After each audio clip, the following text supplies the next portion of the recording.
Hello and welcome back to Bible Wits Bible Corner. Today we're going to continue in Joshua chapter 6. I'm going to be reading verses 8 through 14, starting with the English Standard Version. And just as Joshua had commanded the people, the 7 priests bearing the 7 trumpets of ram's horns before the Lord went forward, blowing the trumpets, with the ark of the covenant of the Lord following them. The armed men were walking before the priests who were blowing the trumpets, and the rear guard was walking after the ark. While the trumpets blew continually. But Joshua commanded the people, "You shall not shout or make your voice heard, neither shall any word go out of your mouth until the day I tell you to shout. Then you shall shout." So he caused the ark of the Lord to circle the city, going about it once, and they came into the camp and spent the night in camp. Then Joshua rose early in the morning, and the priests took up the ark of the Lord, and the 7 priests bearing the 7 trumpets of ram's horns before the ark of the Lord walked on, and they blew the trumpets continually, and the armed men were walking before them, and the rear guard was walking after the ark of the Lord, while the trumpets blew continually. And the second day they marched around the city once and returned into the camp. So they did for 6 days.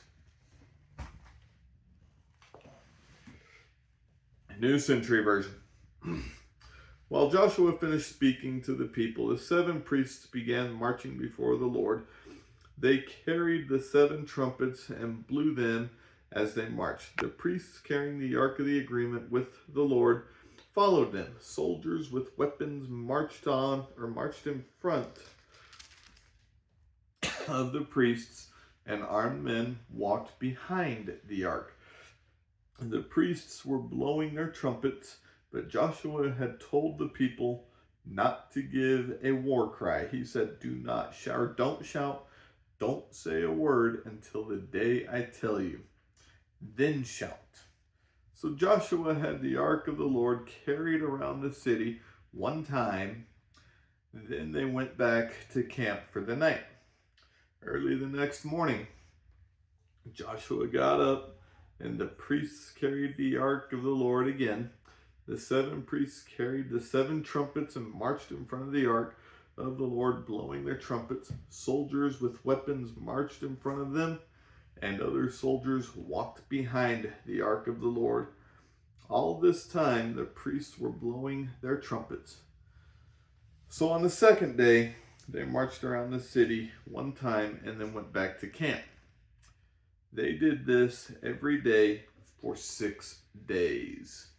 Okay, so again here, you've got the city of Jericho. Everyone is inside. They're watching.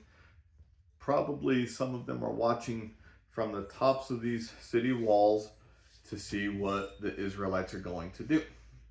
And again, like I said last time, this Jericho was filled with fear, so they couldn't do this, but other cities were probably wondering why they didn't draw their bows to pick the Israelites off, because it would have been easy pickings, especially if they did this for 6 straight days, just one time around the city.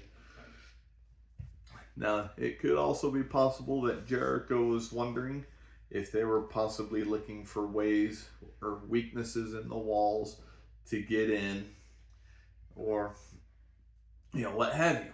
However, again, that's not what the plan is.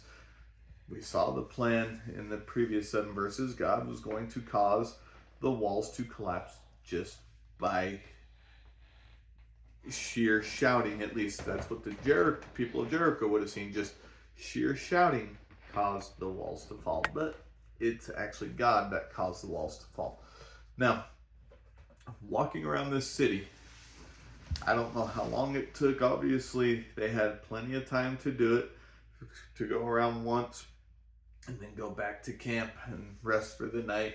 And then on the seventh day, we'll get to that maybe in tomorrow or the next few days. But spoiler alert, they march around the city 7 times. So they probably obviously had enough time to do it all during that. However,